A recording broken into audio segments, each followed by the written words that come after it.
Hello friend, स्वागत है आपका अपने इस यूट्यूब चैनल गब्या क्लासेस में।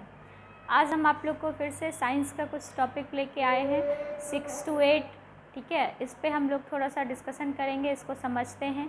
ठीक है, टॉपिक वाइज टॉपिक हम आपको दिन कह सकते हैं कि कुछ ना कुछ हम आपको न्यू देने का कोशिश करेंगे। ठीक है, तो जो लोग अभी तक मेरे इस चैनल को सब्सक्राइब नहीं किए हैं वो इस चैनल को सब्सक्राइब कीजिए, बेल आइकन को दबाइए और ज़्यादा से ज़्यादा अपने दोस्तों के साथ शेयर कीजिए ताकि आपके सभी फ्रेंड इसका लाभ उठा सकें। आइए, आज का हमारा पहला टॉपिक है तंतु। ठीक है, तंतु नाम सुन के थोड़ा सा लग रहा होगा कि मतलब आखिर है क्या। ठीक है, तो हम लोगों ने क्या किया है, इसको 6 to 8 के साइंस में ऑलरेडी ठीक है एनसीईआरटी बुक में पढ़ा है, लेकिन क्या होता है कि काफ़ी दिन हो जाने की वजह से हमारे क्या हुए, ये सारी चीज़ें हम भूल चुके हैं। ठीक है, याद नहीं है। तो जैसे जैसे हम पढ़ेंगे तो हमको क्या होगा, वैसे वैसे याद आना स्टार्ट हो जाएगा कि क्या क्या मेरा पढ़ा हुआ है, क्या क्या पढ़ा हुआ नहीं है।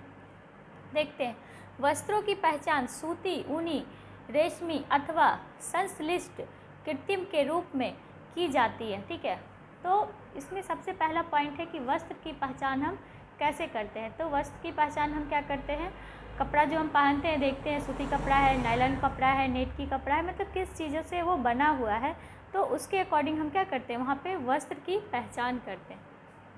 अगला पॉइंट है, धागों को एक साथ व्यवस्थित करने पर वस्त्र बनता है। ठीक है, वस्त्र कहाँ से बनता है हमारा, धागा को ठीक है व्यवस्थित करने पर वस्त्र बनता है। ठीक है, अगला पॉइंट है, वस्त्र का निर्माण धागों से मिलकर होता है तथा तागे भी तंतुओं से मिलकर बने होते हैं। ठीक है, वस्त्र का निर्माण कहाँ से हो रहा है, धागा से मिलकर हो रहा है, और तागा क्या है, वो तंतु से ठीक है मिलकर बने होते हैं। तो यहाँ पे मन में क्वेश्चन आएगा कि तागा होता क्या है, तो तागा आपका क्या होता है, तंतुओं से मिलकर बना होता है। अगला है तंतु। ठीक है, तंतु तागों में दिखाई देने वाली पतली लड़ियाँ और अधिक पतली लड़ियाँ से मिलकर बनी होती है, जिसे तंतु कहते हैं। ठीक है, तो यहाँ पे हमने तो दे दिया तंतुओं। ठीक है, तो तंतु है क्या, तो तागों में दिखाई देने वाली पतली लड़ियाँ। ठीक है, जो तागा है उसमें पतली लड़ियाँ जो दिखाई दे रही है क्या है, उससे भी अधिक पतली लड़ियाँ से मिलकर जो बना होता है। ठीक है, और क्या कहते हैं, उसे हम तंतु कहते हैं। वस्त्र की सबसे छोटी इकाई तंतु है। ठीक है, वस्त्र की सबसे छोटी इकाई क्या है, तंतु है। अब तंतु कितने प्रकार का होता है देखते हैं। पहला है प्राकृतिक तंतु। ठीक है, जिस तंतु को पादप तथा जंतुओं से प्राप्त किया जाता है उन्हें प्राकृतिक तंतु कहते हैं। ठीक है, जो हमें क्या हो रहा है, प्राकृतिक से प्राप्त हो रहा है, मतलब कहने का कि तंतु के पादप तथा जंतुओं से ठीक है नेचुरल तरीके से जो प्राप्त हो रहा है उसे हम प्राकृतिक तंतु कहते हैं। उसमें क्या क्या आएगा आपका देखते हैं, सूती, जूट, रेशमी तथा ऊनी के तंतु पादप और जंतुओं से प्राप्त होते हैं। इस नाम को याद रखिएगा, यहाँ से क्वेश्चन आपको पूछ सकता है कि प्राकृतिक तंतुओं में क्या क्या आती हैं। जिस तंतु को पादप से प्राप्त किया जाता है उसे हम पादप तंतु कहते हैं, जबकि जिस तंतु को जंतु से प्राप्त करते हैं उसे जांतव तंतु कहते हैं। ठीक है, जो हम क्या कह रहे हैं, जिसको हम तंतु को ठीक है तंतु से प्राप्त हो रहा है उसे जांतव तंतु कह रहे हैं। अगला है रुई तथा जूट। जूट का दूसरा नाम यहाँ पे पटसन है, तो जब यहाँ पे जूट होगा तो हो सकता है कि पटसन भी दे दे, जूट नहीं देके तो कंफ्यूज मत होइएगा। रुई तथा जूट पादपों से प्राप्त होने वाले तंतुओं के उदाहरण है। ठीक है, वो किसके उदाहरण है, पादपों से प्राप्त होने वाले। ठीक है, ऊन तथा रेशम जंतुओं से प्राप्त होते हैं। ऊन तथा रेशम कहाँ से प्राप्त होते हैं, आपके जंतुओं से। ठीक है, ऊन भेड़ अथवा बकरियों से कार्तिक ढंग से प्राप्त किया जाता है। ऊन को खरगोश, याक, ऊँट तथा भेड़ की बाल से भी प्राप्त किया जाता है। ठीक है, ऊन को हम खरगोश, याक ठीक है और ऊँट तथा भेड़ के बाल से भी प्राप्त करते हैं। सिर्फ ऊन को हम ये नहीं कह सकते हैं कि आपके भेड़ से प्राप्त होता है। ठीक है, रेशम के फाइबर रेशम कीट को कोकून से प्राप्त होता है। ठीक है, कहाँ से प्राप्त होता है, कोकून से।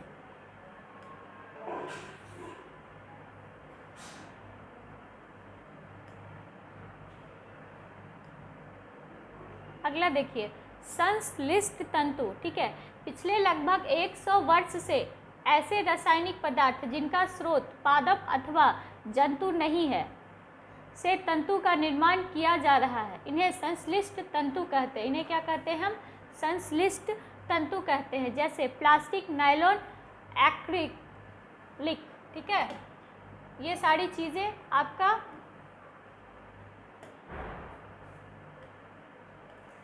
ठीक है संश्लिष्ट तंतु में आता है। रुई को हम पादपों से प्राप्त करते हैं। कपास के पौधे वहाँ उगाए जाते हैं जहाँ मृदा काली तथा जलवायु उष्ण होते हैं, ठीक है। कपास को कहाँ उगाते हैं? जहाँ की मृदा काली हो और जलवायु क्या हो? उष्ण हो, ठीक है। कपास पादप के फल कपास गोलक के नाम से जाने जाते हैं। कपास पादप के फल कपास के गोलक के नाम से जाने जाते हैं। कपास गोलक नींबू के माप का होता है। कपास कैसा होता है? आपका नींबू के माप का। जब कपास के खेतों में कपास के गोलों को चुने जाने के लिए तैयार किया जाता है तो खेत कपास के पर फूलों से इतना श्वेत हो जाते हैं कि लगता है कि खेत में हीम ढका हुआ है। तो जो हीम की खेत होती है वो क्या होती है? पूरी वाइट वाइट होती है। उसी तरह से वो क्या होते हैं? दिखना स्टार्ट हो जाते हैं जब उसका फल पूरा कहिए एक तरह से पूर्ण हो जाता है। कपास के बाल से कपास और हस्तचयन विधि द्वारा प्राप्त किया जाता है। इसको हम क्या करते हैं? हस्तचयन विधि द्वारा प्राप्त करते हैं। इसके पश्चात कपास से बीजों को कंकतन द्वारा पृथक किया जाता है। इसके बीज को किसके द्वारा पृथक किया जाता है? तो कंकतंत्र द्वारा पृथक किया जाता है। इस प्रक्रिया को कपास औटना कहते हैं। इस प्रक्रिया को हम क्या कह रहे हैं? कपास औटना। पारंपरिक ढंग से कपास हाथ से औटी जाती थी, लेकिन आजकल कपास औटने के लिए मशीन का भी उपयोग किया जाता है। आजकल क्या करते हैं? कपास को हम मशीन का भी उपयोग करते हैं।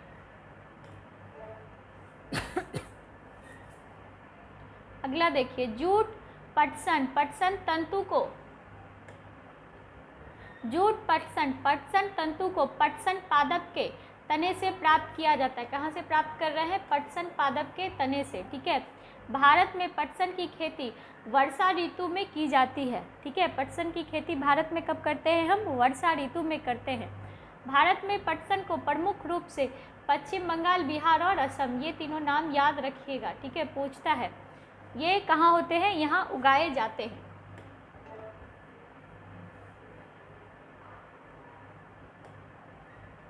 समानता पटसन पादप को पुष्पन की अवस्था में काटते हैं, ठीक है। कौन से अवस्था में काट रहे हैं? पुष्पन की अवस्था में हम इसे काट रहे हैं, ठीक है। पटसन से प्राप्त तंतुओं को वस्त्र बनाने से पहले तागों में परिवर्तन कर लिया जाता है, ठीक है। रेशों से तागों बनाने की प्रक्रिया को कताई कहते हैं। रेशों से तागों बनाने की प्रक्रिया को कताई कहते हैं। कताई के लिए एक सरल युक्त हस्त तकवा का उपयोग किया जाता है। इस तकली कहा जाता है। इसको हम क्या कहते हैं? तकली। इसमें बस नाम याद रखना है, ठीक है। नाम का ही सारा खेल आपको एग्जाम हॉल में दिखेगा। हाथ से प्रचलित कताई में उपयोग होने वाली एक अन्य युक्ति क्या है? चरखा है। चरखे के उपयोग को राष्ट्रपति महात्मा गांधी ने स्वतंत्रता आंदोलन के एक पक्ष के रूप में लोकप्रियता प्रदान किया था, ठीक है। महात्मा गांधी जो आंदोलन समारोह है वो जब हम पढ़ते हैं तो उसमें महात्मा गांधी की नाम आती है। उन्होंने जो आंदोलन स्टार्ट किया था वो क्या किया था? चरखा को लेके किया था, ठीक है। आखिर इसका यूज़ क्या है देखते हैं। महात्मा गांधी ने भारत के लोगों को हाथ से कते धागे से बुने वस्त्र को पहनने तथा ब्रिटिश के मिलों में बने आयातित कपड़ों का बहिष्कार करने को प्रोत्साहित किया था, ठीक है। वो क्या किए थे महात्मा गांधी जी ने? कि हाथ से बने धागे के कपड़ों को आप पहनिए और ब्रिटिश सरकार का क्या कीजिए? आप बहिष्कार कीजिए, ठीक है। खादी के प्रचलन को बढ़ावा देने के लिए भारत सरकार ने, ठीक है, 1956 में एक संगठन का निर्माण किया जिसे क्या कहते हैं? खादी एवं ग्रामोद्योग आयोग कहते हैं। ये नाम ध्यान रखिएगा। 1956 में किया और खादी और ग्रामोद्योग आयोग के नाम से प्रसिद्ध हुए। तागों से वस्त्र बनाने की कई विधियां हैं। इनमें दो प्रमुख विधियां हैं, बुनाई और बधाई, ठीक है।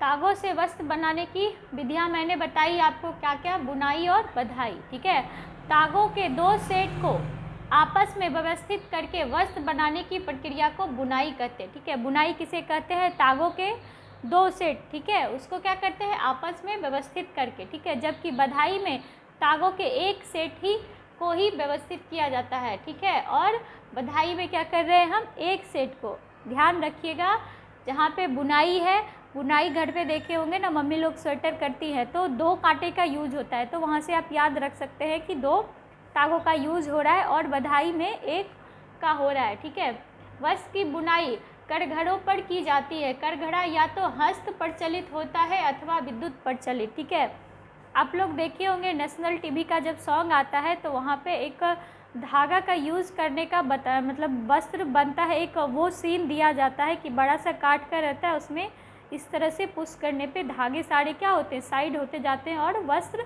बनता जाता है।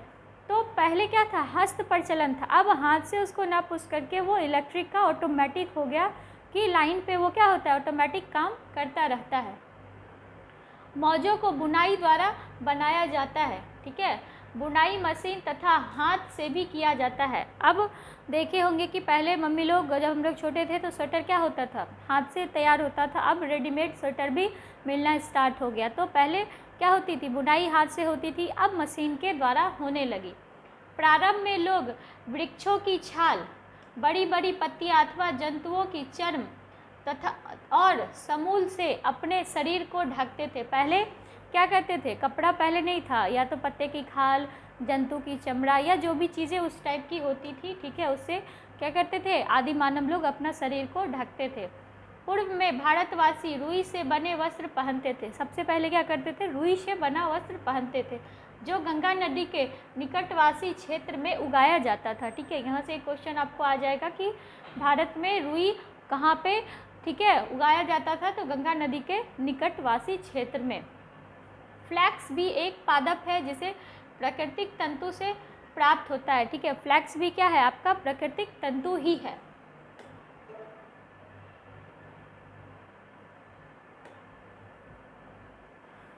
प्राचीन मिस्र में वस्त्र को बनाने के लिए रुई तथा फ्लैक्स की कृषि नील नदी के निकटवर्ती क्षेत्र में की जाती है। ठीक है, प्राचीन मिस्र में वस्त्र को बनाने के लिए क्या करते हैं? रुई तथा फ्लैक्स, ठीक है, उसका यूज कृषि नील नदी के निकटवासी क्षेत्र में किया जाता है।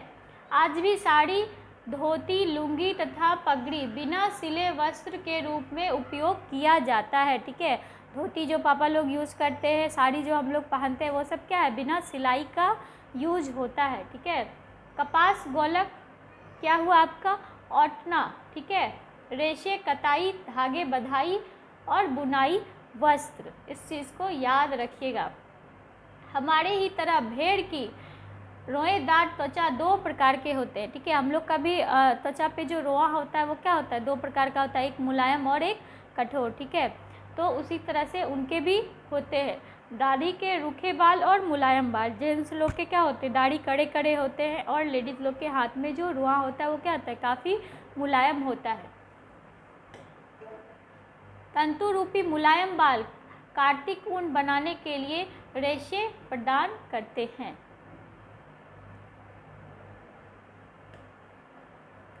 भेड़ के कुछ नस्ल में केवल तंतु रूपी मुलायम बाल ही होते हैं।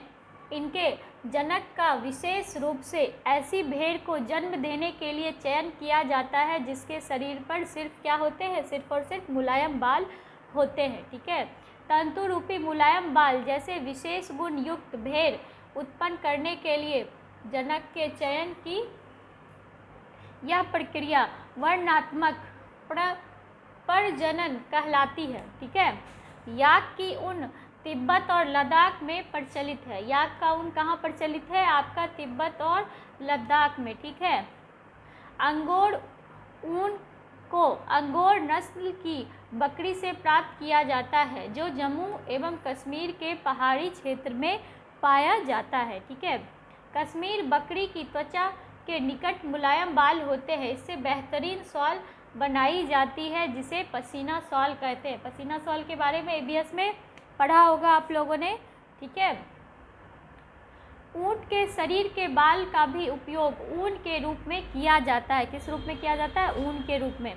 दक्षिण अमेरिका में पाए जाने वाले लामा और एल्पेका से ऊन प्राप्त होता है।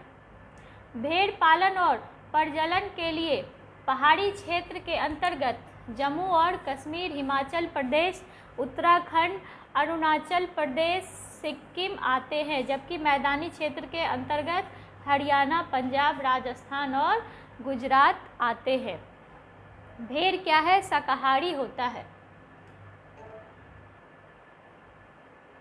भेड़ पालन भेड़ के चारों के अतिरिक्त दाल, मक्का, ठीक है, ज्वारा, खल्ली, खनिज भी खिलाया जाता है। जो उसका चारा होता है, जो चारा खिलाते हैं, उसके अलावा ये सब चीज़ें भी उनको खिलाई जाती है।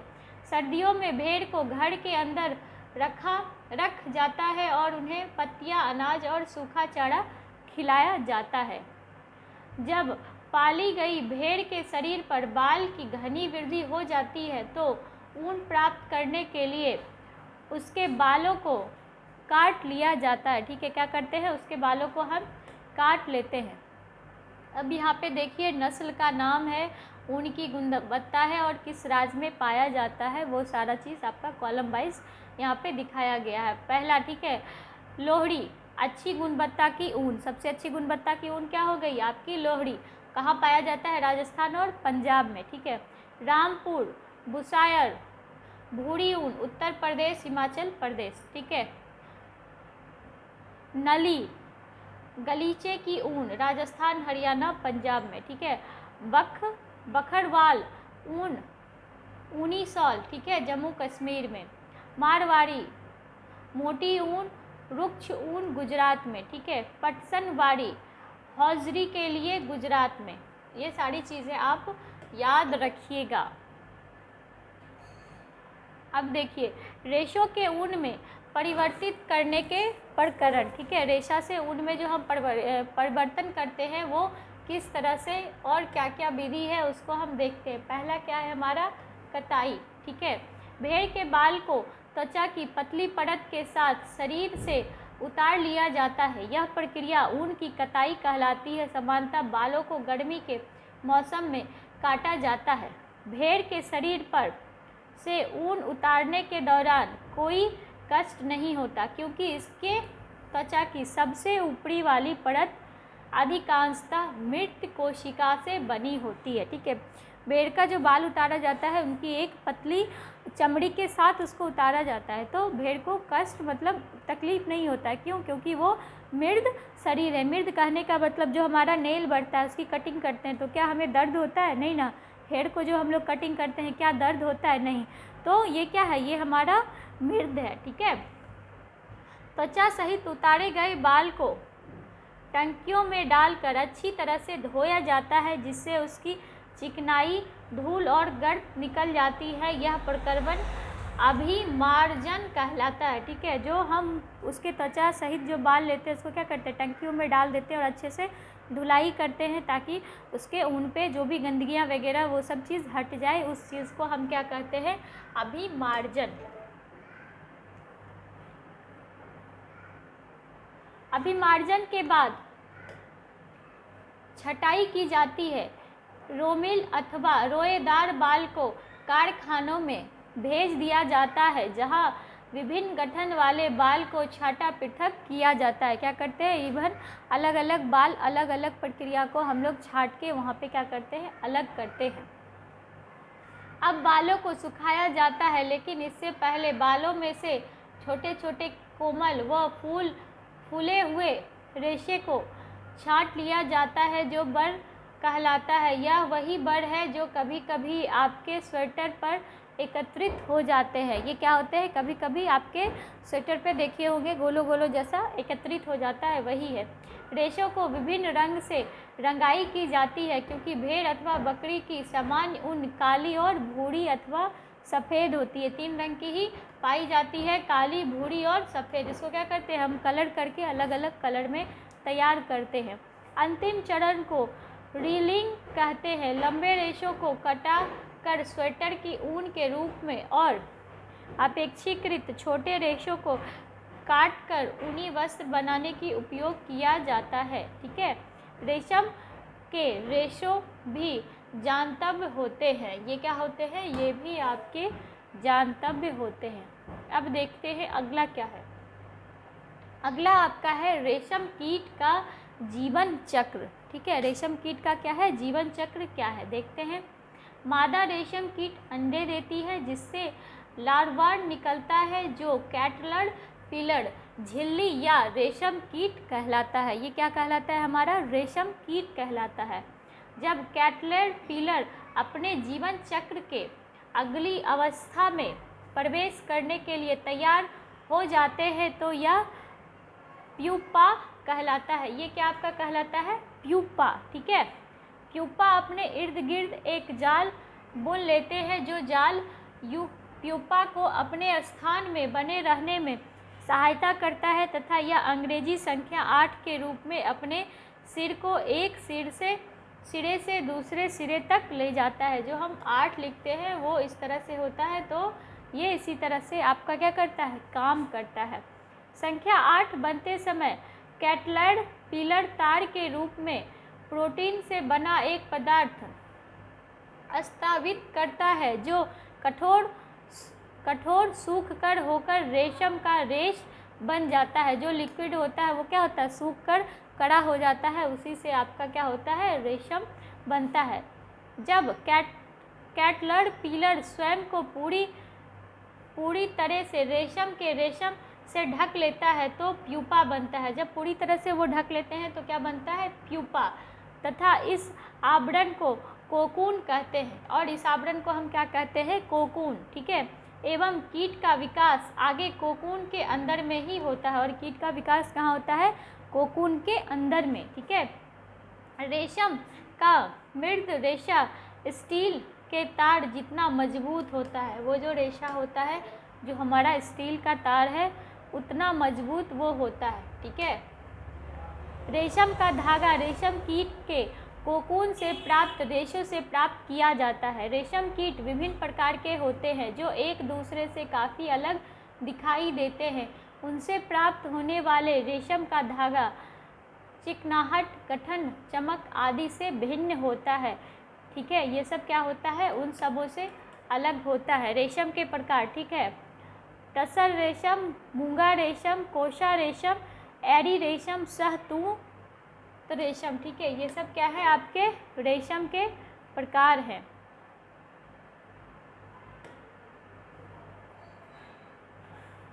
सभी प्रकार के रेशम कीट द्वारा कोकून से प्राप्त होता है। सबसे समान रेशम शहतूत रेशम होता है। सबसे क्या होता है? समान रेशम क्या होता है आपका? शहतूत रेशम होता है। ठीक है, मादा रेशम कीट एक बार में सैकड़ों अंडे देती है। अंडों से लार्वान निकलता है। समय उपयुक्त ताप तक गर्म रखा जाता है और यह तब किया जाता है जब शहतूत के वृक्ष पर नई पत्तियां आ जाती है। ये कब किया जाता है? जब शहतूत पे आपकी नई पत्तियां आ जाती है। लावा जो कीट का कैटरपिलर कहते हैं, दिन रात खाते रहते हैं और आकार में बड़े हो जाते हैं। ये क्या करते हैं? दिन रात खाते रहते हैं और क्या हो जाते हैं? ये आकार में बहुत बड़े हो जाते हैं। लार्वाल 20 से 25 दिनों में खाना बंद कर देता है जो कोकून बन जाता है। 20 से 25 दिन में खाना बंद करके क्या करता है? ये कोकून बन जाता है। ठीक है, के लिए एक बाँस से बने छोटे छोटे कक्षा में चले जाते हैं। ये क्या करते हैं? बाँस से बने एक छोटे छोटे कक्षा में चले जाते हैं।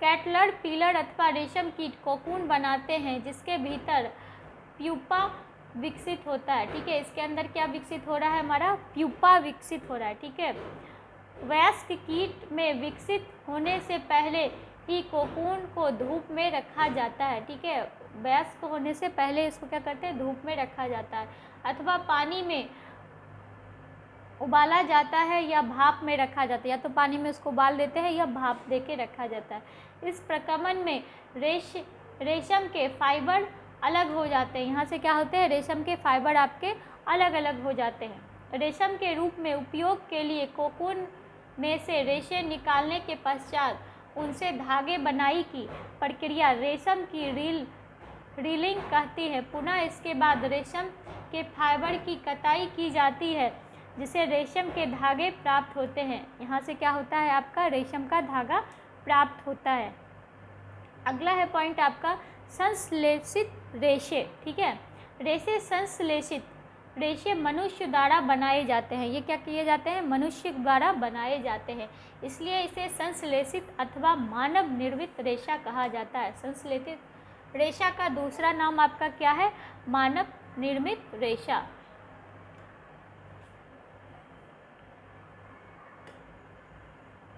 संश्लेषित रेशा भी छोटे इकाई को जोड़कर बनाई गई एक श्रृंखला है जिसमें प्रत्येक छोटी इकाई वास्तव में एक रासायनिक पदार्थ है। ये वास्तव में क्या है आपका? एक रासायनिक पदार्थ है।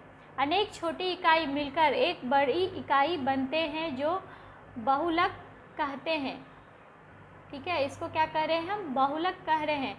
पॉलीमर शब्द ग्रीक भाषा के दो शब्द पॉली तथा मर से निकलकर बना है। ठीक है, पॉली अनेक, मर भाग मतलब इकाई होता है। ठीक है, बहुलक प्रकृति में भी पाया जाता है। बहुलक क्या होता है? प्रकृति में भी पाया जाता है। वीडियो को लास्ट तक आप लोग ज़रूर देखिएगा क्योंकि काफ़ी सारे इंपॉर्टेंट पॉइंट धीरे धीरे आपके क्या हो रहे हैं? इंक्रीज हो रहे हैं। ठीक है, लंबा वीडियो सोचकर इसको स्किप मत कीजिएगा और ना ही इसको आप लोग बंद कीजिएगा, कंटिन्यू इसको चलने दीजिए और इसको आप लोग सुनिए। कपास एक प्राकृतिक बहुलक है जो सेल्यूलोजक कहलाता है। क्या कहलाता है? सेल्यूलोजक। ठीक है, सेल्यूलोजक बड़ी संख्या में ग्लूकोज इकाई द्वारा निर्मित होता है। ये क्या होता है? ग्लूकोज इकाई द्वारा निर्मित होता है। ठीक है, अब अगला आपका पॉइंट देखिए, यहाँ से है संश्लेषित रेशा के प्रकार। ठीक है, इसके प्रकार कितने कितने होते हैं? पहला है रेयॉन। ठीक है, 19वीं शताब्दी के अंतिम छोर पर वैज्ञानिक को रेशम सामान्य गुण वाले रेशे प्राप्त करने में सफलता प्राप्त हुआ। इस प्रकार का रेशा कास्ट लुगित से रासायनिक उपचार से प्राप्त किया जाता है। यह रेशा रेयॉन अथवा कृत्रिम रेशा कहलाता है। ये क्या होता है आपका? रेयॉन अथवा कृत्रिम कहलाता है। यद्यपि रेयॉन प्राकृतिक स्रोत कास्ट लुद्रिक से प्राप्त किया जाता है, फिर भी यह एक मानव निर्मित रेशा है। ये क्या है आपका? मानव निर्मित है। ठीक है, रेयॉन रेशे से सस्ता होता है। रेयॉन क्या होता है? रेशा से सस्ता होता है। रेयॉन रेशे से सामान बुना जाता है। वो क्या होता है? उसके समान बुना जाता है। रेयॉन को रंगों की कई किस्मों से रंगा जाता है। इसको अलग अलग रंगों से हम क्या करते हैं? रंगते हैं। रेयॉन को कपास के साथ मिलाकर विस्तर की चादर, ठीक है, चादरों बनाए जाते हैं। इसको हम मिलावट करके क्या कर रहे हैं? बिस्तर जो हमारा है उसका क्या करते हैं? चादर हम बनाते हैं। नायलॉन को उनके साथ मिलाकर कालीन या गलीचे बनाते हैं। ठीक है, इसको क्या कहते हैं? कालीन या गलीचे बनाते हैं। ठीक है, नायलॉन भी एक मानव निर्मित क्या है? रेशा है। ठीक है, नायलॉन को 1931 में बिना किसी प्राकृतिक कच्चे माले का उपयोग कर बनाया गया है। ठीक है, इसको हम क्या कर रहे हैं? आपको ठीक है बिना कच्चे माले का उपयोग करके बना रहे हैं। इसका निर्माण कोयला, जल और वायु से किया जाता है। यह रेशा प्रबल, प्रयासरत और हल्का था। ठीक है, यह चमकीला और घुलने में सुगम था।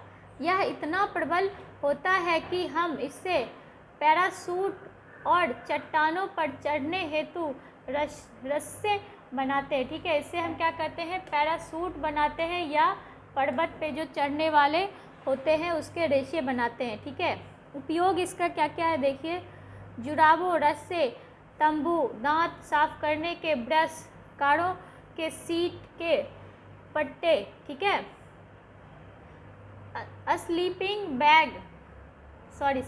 बैग, पर्दे आदि में होते हैं। ठीक है, एक नायलॉन का तार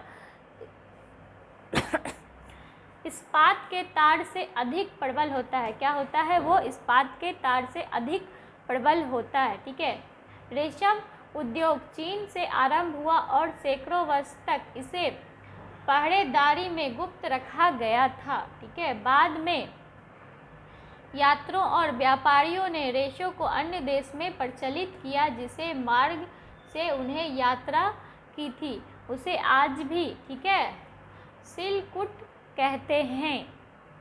संश्लेषित रेशा मनुष्य द्वारा बनाए जाते हैं, इसलिए इसे संश्लेषित अथवा मानव निर्मित रेशा कहते हैं। संश्लेषित रेशा भी छोटी इकाई को जोड़कर बनाई गई एक श्रृंखला है, जिसमें प्रत्येक छोटी इकाई वास्तव में एक रासायनिक पदार्थ है। अनेक छोटी इकाई मिलकर एक बड़ी एकल इकाई बनते हैं जो बहुलक कहलाते हैं। ठीक है, क्या हो रहा है यहाँ पे, अनेक छोटी इकाई मिलकर आपको क्या कर रहे हैं, एक बड़ी एकल इकाई बनते हैं, जिसको कि हम बहुलक के नाम से जानते हैं।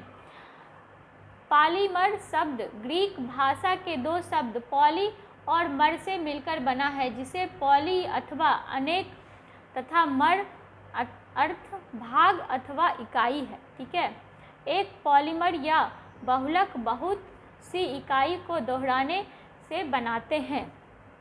अब अगला देखिए आप क्या क्या है, पॉलिस्टर और एकलकृत। ठीक है, पॉलिस्टर एक अन्य संश्लेषित रेशा है। इसे रेशों में बने कपड़ों में आसानी से सिलवटें नहीं पड़ते। ठीक है, यह सपाट रहता है और सफलतापूर्वक घुल जाता है। यह वस्त्र के लिए भी उपयोग होते हैं, इसको हम लोग वस्त्र में भी उपयोग करते हैं। इसका उपयोग लोग सुंदर प्लास्टिक, ठीक है, कमीज और अन्य परिधान बनाने में करते हैं। ठीक है, टेलिलीन एक लोकप्रिय प्लास्टिक है। टेलिलीन को बहुत महीने रेशों में खींचा जाता है, जिन्हें फिर किसी भी अन्य तंतु समान बुनाया जाता है। ठीक है,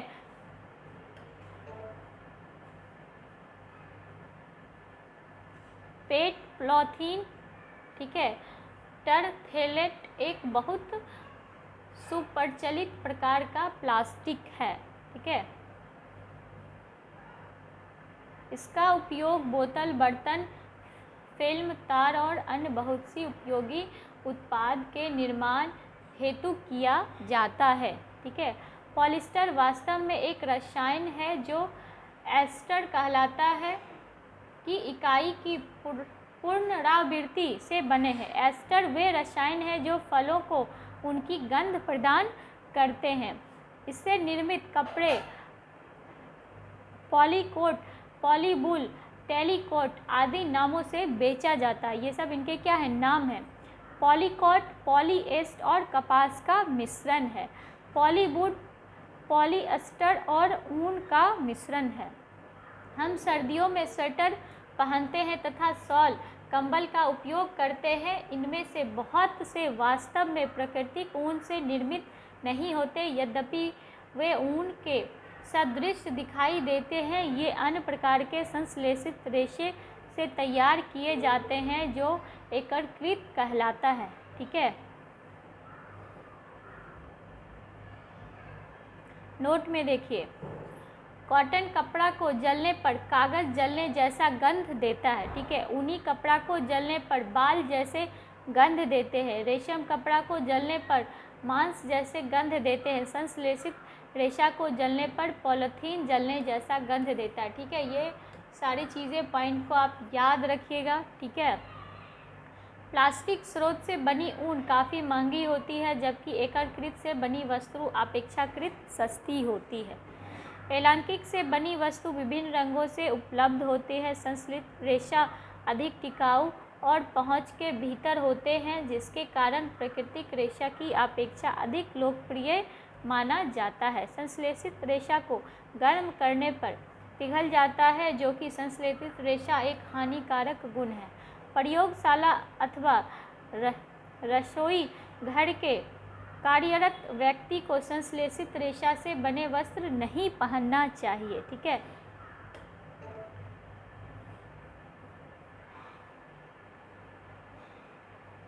संश्लेषित रेशा उद्दीत गुण धर्मों वाले होते हैं, जैसे ये शीघ्र सूखते हैं, अधिक चलाऊ होते हैं, कम महंगे होते हैं और आसानी से उपलब्ध और रख रखाव में सुविधाजनक ये होते हैं। सभी संश्लेषित रेशा पॉलीस्टीन मूल्यों से कच्चे माल जो पेट्रोल रसायन कहते हैं से विभिन्न प्रक्रमण द्वारा बनते हैं। संश्लेषित रेशा से बने वस्त्र प्राकृतिक रेशा से बने वस्त्र की अपेक्षा कम समय लेते हैं तथा कम जल सोखता है। ठीक है, तो ये सारी चीज़ें हम आपको आज डिस्कशन किए। इसके बाद भी और भी बहुत कुछ साइंस में टॉपिक है जो कि हम डे बाय डे इसको डिस्कशन करेंगे। तो उम्मीद है कि आप लोगों ने मेरा पूरा वीडियो देखा होगा, स्किप नहीं किया होगा। ठीक है, जिनको भी अगर कोई चीज़ पे प्रॉब्लम आता है तो वो क्या कर सकते हैं, वो हमको आप कमेंट में लिख सकते हैं या मेरा व्हाट्सएप नंबर, ठीक है,